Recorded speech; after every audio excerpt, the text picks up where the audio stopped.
Recently, I noticed that both Lil Pump and Smokepurpp have had very similar style TikToks that are going viral.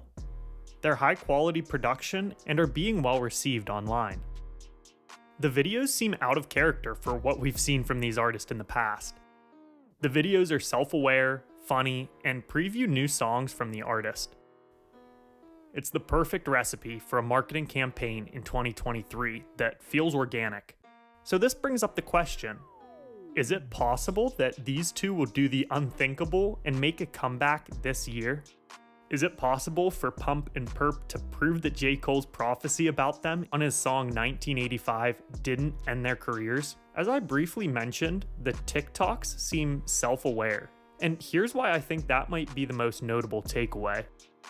In one of Pump's recent videos, he's playing himself in a skit, where he only repeats his popular ad-libs, almost like he's a Pokemon that can only say its name. Studio's closed. Huh? Little Pump? Little Pump? What are you doing here? Do you want to record? So, do you want to record? Alright, never mind. Just come in. Alright, Little Pump, what beat you want? Ooh, Little Pump! This. Okay, never mind. Just forget it.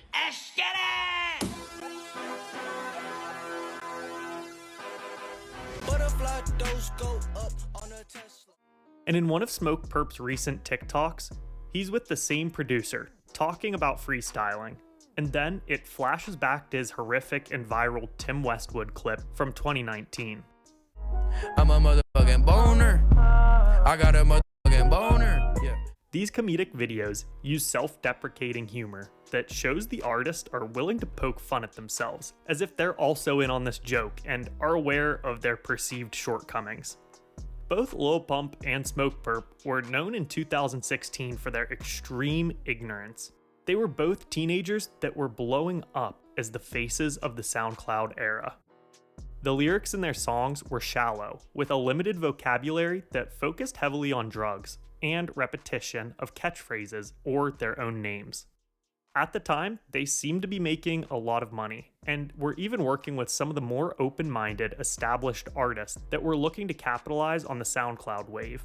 Or perhaps they just wanted to align themselves with the cool kids. If you remember 2016, then you know that it was the clout era, and everyone was hoping to cash in on a few tokens to boost their short-term popularity or followers on social media. But Pump and Perp's ignorance would soon turn to something much worse: arrogance. Man, listen, this is what rich do.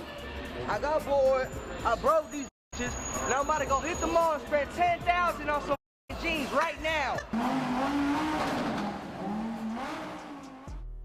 It seemed that by 2018, these two were letting their success get to their heads, and they truly believed that they had it all figured out as superstars.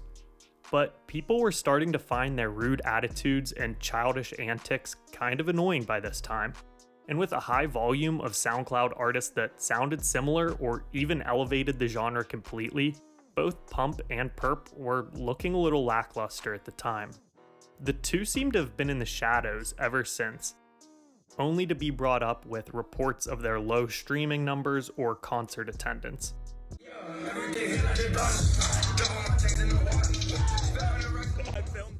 Although after seeing their recent videos and how well they've been received, I don't think it's over for either artist.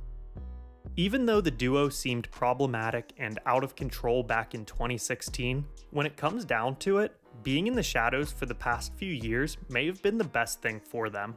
They were out of the public eye while cancel culture was becoming a thing. During this time, perhaps they were able to do a little bit of soul searching and maturing as well. With the two falling back a bit, whether it was by choice or not, it could have been a blessing in disguise. They haven't completely sealed their fate with any career-ending labels being attached to their names, like snitch, abuser, or worse. These are a few examples of what could get an artist blacklisted from the industry, and some rightfully so. While Pump and Perp haven't been in the conversation of trending rappers for a few years now, it's not like they've completely closed that door. I believe they still have the opportunity to win back the public's perception and rebuild a fan base with a different approach that's more aware and focused on longevity in the industry rather than chasing short-term clout. If you enjoyed the video and are into hip-hop focused content, please like and subscribe. What do you think? Could these two make a comeback, or has that ship already sailed? Thank you for watching. Have a great day.